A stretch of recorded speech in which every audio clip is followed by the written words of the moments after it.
खानदानी बंदे हैं, हम गश्तियों के चक्करों में नहीं फंसे। गश्ती बेसिकली वो होती है जो प्रोस्टिट्यूट होती है। मेरी एक फ्रेंड है, बहुत पुरानी फ्रेंड है, वो एक लड़के को पसंद करती थी जम्मू कश्मीर के। तो वो लड़का आया था उससे मिलने, ठीक है, वो मिलने आया और वो लड़की उससे मिलने गई। तो बेसिकली उन्होंने लोकेशन भेजी थी कि इस लोकेशन पे आ जाओ।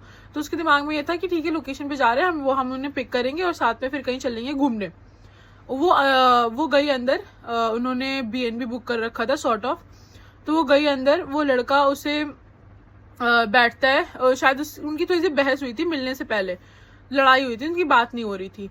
तो वो कहता है मैं तुम्हें 10 मिनट में मना लूंगा। फिर वो आता है, वो बेसिकली ड्रिंक करता है उसके सामने, उसको आइडिया नहीं रहता क्योंकि वो कोल्ड ड्रिंक में मिला के पी रहा था, तो उस लड़की को आइडिया नहीं था।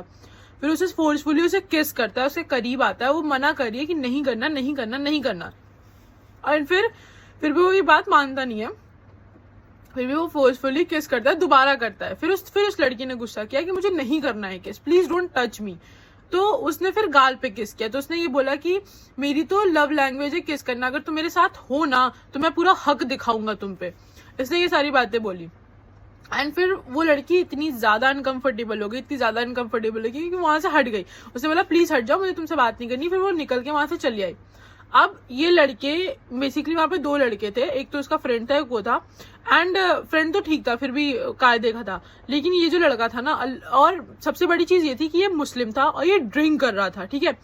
और ये अपने आप को खानदानी बताते हैं ये लड़के, बेसिकली कहते हैं मैं इतने अच्छे खानदान से हूँ। खानदान से हो तो तुम ड्रिंक कर रहे हो, पहली बात तो ये। और दूसरी चीज, तुम क्या कहते हैं, किसी लड़की को अनकंफर्टेबल फील करा रहे हो पहली ही मीट पर। और फिर